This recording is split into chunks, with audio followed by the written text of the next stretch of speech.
Hello guys, this is Grace and welcome to my channel and welcome to the second layout for June, which I believe it's going to be layout number 12 for digging through my stash A through Z series here on YouTube. If you're new, if you've just stumbled upon this video, my name is Grace and I am doing this year-long challenge for myself where I dig through my stash and I make something with the items that I already have, and I use kind of the alphabet as my prompt. And this time I am now to the letter L, and in this one I am doing a couple of I'm using a couple of products and ideas for my L. The first one is leaves. I have a die set from Tim Holtz that's just a bunch of leaves,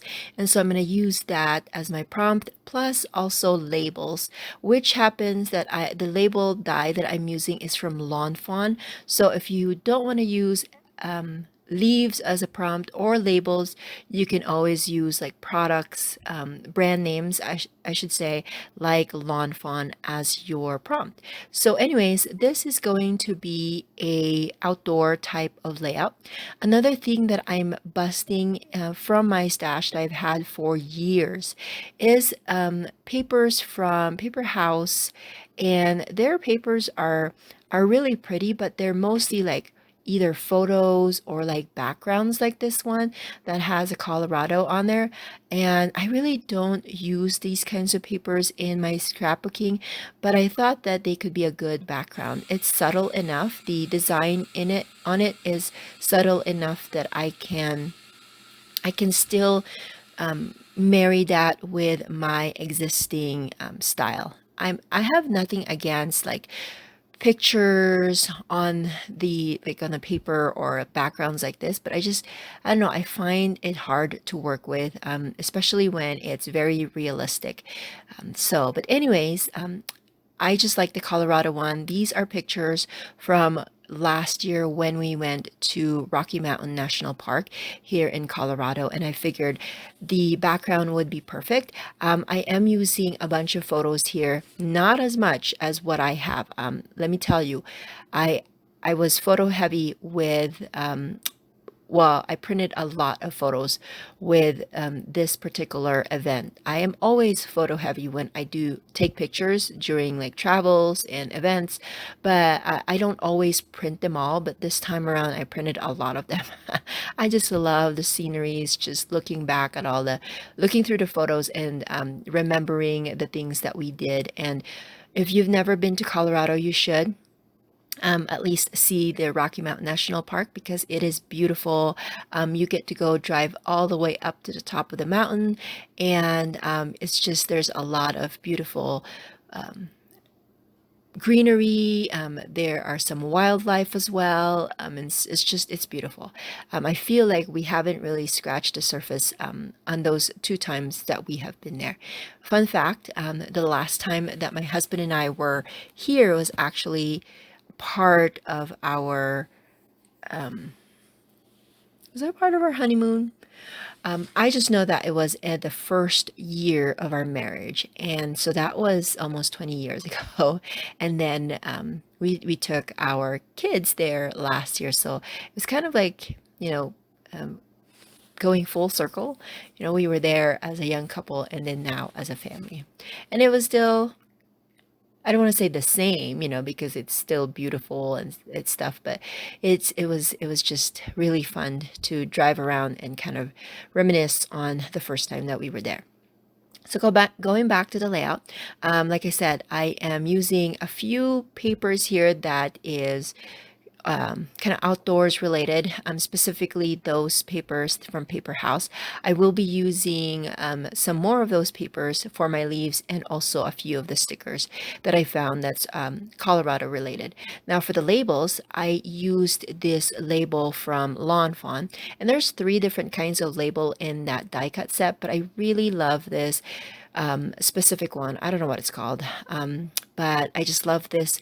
I love the straight edge, but then there's that little surprise on the corners. It's kind of an inverted rounded corner, so I like that. And there's a stitching design on the inside edge, which I also really like, that subtle look. And I wanted that to be just the background, just so that I can use some more paper. But I ended up using it as a border instead of a background. And I felt like the labels were kind of getting lost in on the layout with the pattern paper background. And so I decided to add the orange strip there so that it will make that border stand out a little bit more.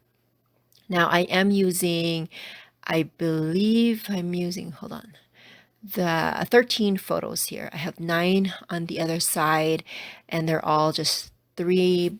I think I cut them 3.5 square, I think. And so I was able to put 9 on the right side, and then I'm going to use a 4x6 here, and then some more 3x4s as photos over on this side. And this layout actually took me a while because of all of the die cutting that I had to do, because I was using some manual die cutting machine and the wafer thin dies. If you don't have the time, or if you don't have the dies and you have an electronic die cut machine like maybe a Silhouette or a Cricut, you can always do that as well. And I think that will make it faster, just because you can just, press something and then the machine does all the work for you. But I also like die cutting, manual die cutting sometimes, because it's very, very therapeutic for me. You just, you're just kind of doing the same thing repeatedly, and I can watch something or maybe talk to my family, and that's always fun too. So initially I was thinking of doing, like, for the design of this layout, to make it a kind of a bookend type of design where the borders go from on the left and also on the side. But the way my photos are oriented, I felt like just doing one on the horizontal edge and then one on diagonal edge would just, be better suited for my photos.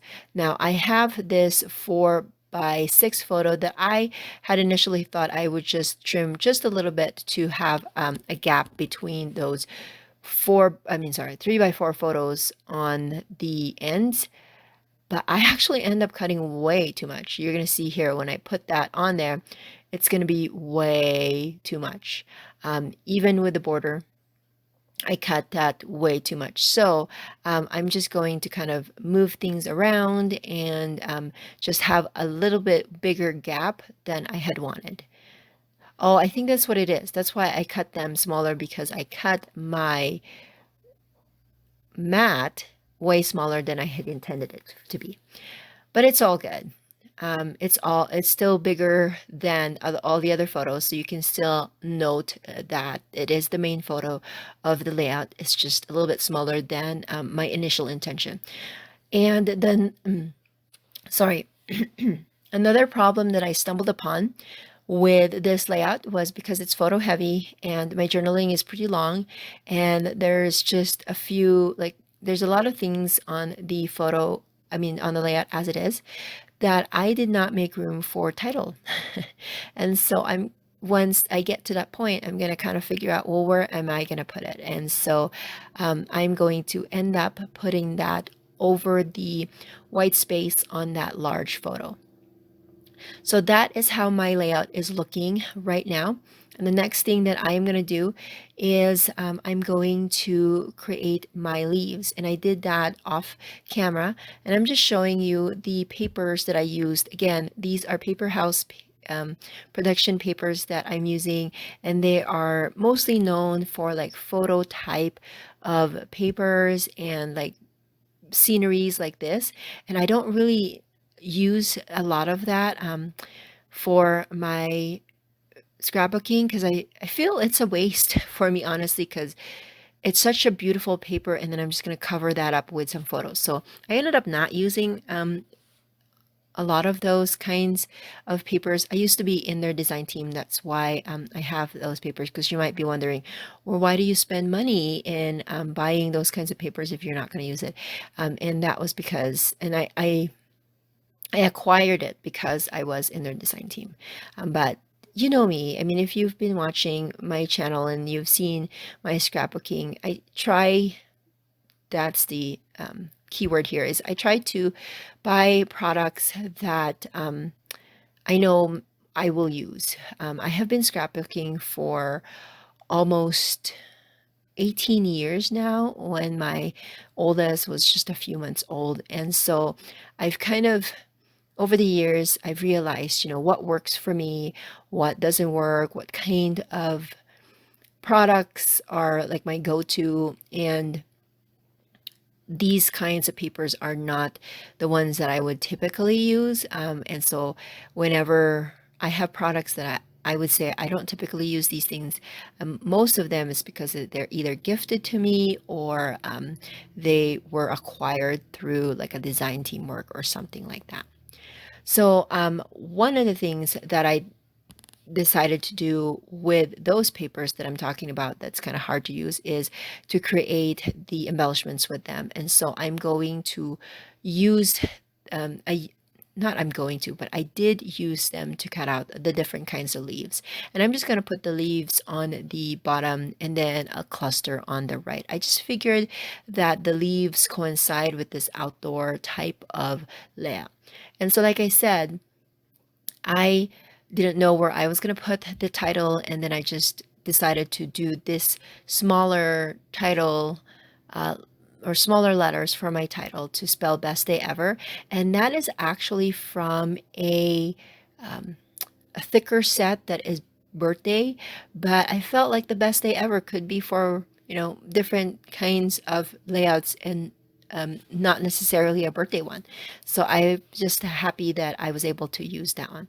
Now, again, from Paper House, they have these stickers that are very themed heavy. As you can see, there's the Colorado and the skis and the Denver and things like that. And so I'm using the Rocky Mountain here, and also that border that has like the different symbols for national parks, and I'm going to use that here as well. And I think I'm going to use the Colorado as well. But again, these are items that would not be within my current style, but I'm making it work. And so that is one of the premise of this series, is that we have stuff in our stash, whether that's gifted, whether that's, kind of an impulse buy, and that we end up not using or we've forgotten. And so I urge you, or encourage you, to pull them out and make something with it. If it's not leaves, if it's not labels, then think of another L product that you have, or L themed item that you have in your stash, and use it. So here I'm using L, but really I'm using Paper House stuff. So look at, step out of your comfort zone and look at things in a different way. And that is my layout. If you have any questions, let me know in the description box below, and I will see you guys in the next video. Bye.